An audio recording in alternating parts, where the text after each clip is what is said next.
Hello, thank you for watching our instructional video for Excel using the Highflex cycle case. For this case, we wanted to find out if some bikes are more complex to sell, even though the sales associates receive the same commission on all products.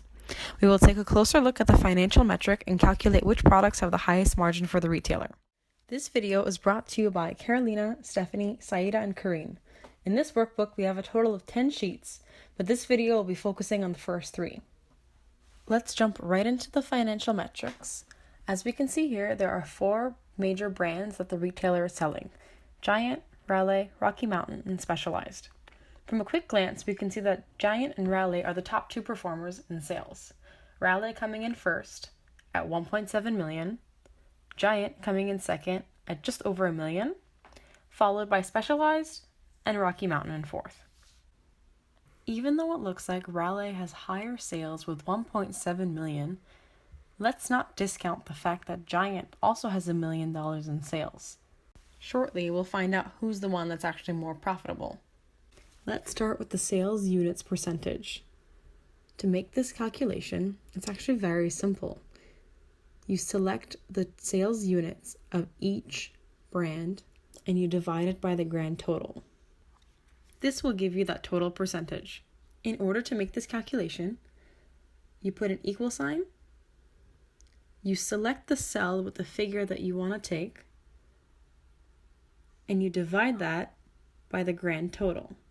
It's very simple to make basic equations on Excel. Moving on, let's look at the sales percentage of each brand compared to the grand total. In order to do this calculation, you select the dollar amount of sales and you divide that by the grand total of all sales. And you repeat this process for each model for each brand.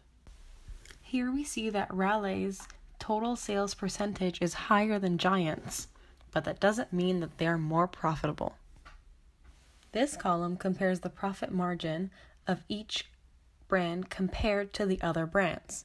To make this calculation, the profit margin of each brand and compare it to the grand total. Here we see that Giant has the largest margin dollar percentage. So even though their sales are lower than Raleigh's, their margin percentage is higher. Last but not least, we look at the margin percentage of each brand. A profit margin is the total revenue that a company gains after covering all of their costs and expenses. That's why this figure is so important. In order to calculate this, you take the margin dollar and you divide that by the number of sales to get the percentage of the profit margin. Here we see that Giant's profit margin greatly exceeds that of Raleigh. Even though Raleigh's sales were higher than Giant, they're not as profitable. Moving on to the next sheet, we will be looking at the strategic metrics. In this sheet, we'll be looking at multiple types of metrics, and we'll be giving you tips on how to make them visually organized using conditional formatting. So we're going to type in 1, 2, 3. We're going to highlight these 3 options, and we're going to go all the way up to the middle of the screen where it says conditional formatting, and we're going to go to the colors, and we're going to select the first one, and now it's going to organize everything by colors. So everything that's 1 is going to be in red, 2 in yellow, and 3 will be in green. Another way to organize your metrics is to select a row or column and sort it.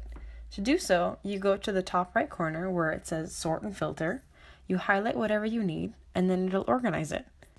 This will organize your figures in an ascending or a descending manner.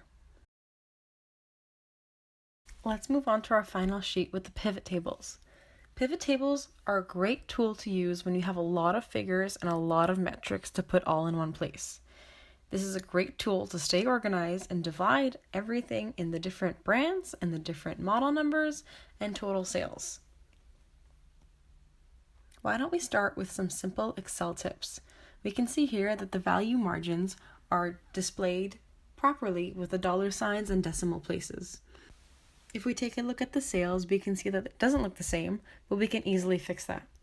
Select all of the figures that you want, highlight them, and there are 2 ways to do this. You can either right-click, go to Format Cells, and change the format of the cells to a number or a currency, Or another way is if you go to the top in the middle and you can change it to currency or accounting. Here you can change the decimal places and add or subtract. Another Excel tip is to easily hide figures that you don't need. So let's highlight the 2 blank spots right over here, and let's right click, scroll all the way down, and you can see that you can hide them. This way you can take away what you don't need without permanently deleting them. Let's look at an example of why pivot tables are so important. When we look at the financial metrics, we have thousands and thousands of figures to go through, but with pivot tables, it's easy to see what you want when you want it. Let's select a brand, for example, and only look at their figures.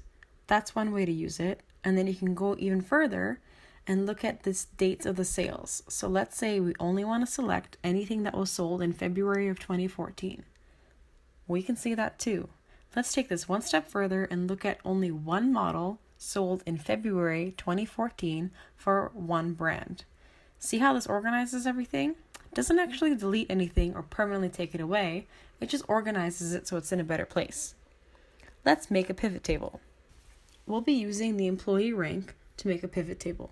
So go to the top left, go to Insert, and go to the first option which says Pivot Table. Right over here, when you want to look at the table range, you want to highlight all the figures that you want, and it'll all fill in right over there. Next, you want to make it into a new worksheet as you don't want to change the existing one. You select OK, and a new sheet will open. When you look at the far right, you'll see all the different metrics for that sheet. Let's start by selecting the position, and we're going to drag it all the way to the bottom where it says rows. Next, we're going to take the total score, and we want to drag it all the way to the values. Now you can see the pivot table come to life. For the columns, we want to take the employee names and we want to drag it there. Now you can see each employee with their position organized neatly.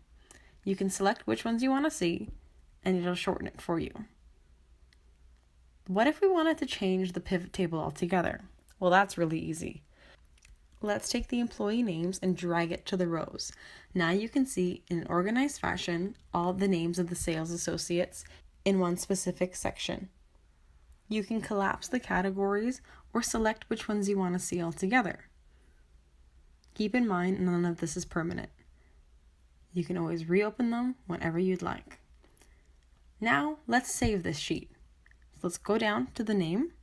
Let's rename it to Pivot Employee Rank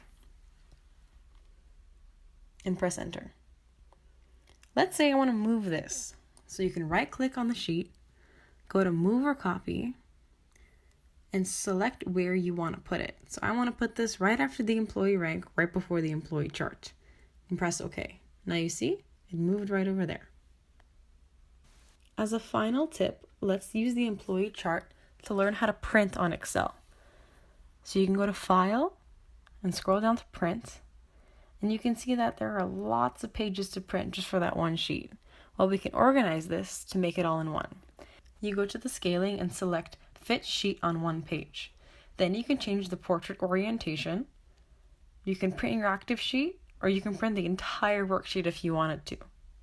You can also print from specific pages wherever you want. Let's just go back to this active sheet. So now you can see it's all in one place. Another way to print is if you were to select exactly what you wanted, go up to the top where it says Page Layout, select Print Area, and select Set Print Area. Now when you go to print, you'll only be printing that area. Now your document is ready to print exactly the way you wanted it. We hope you enjoyed our video and learned a few things about Excel through our Highflex cycle case. Thank you!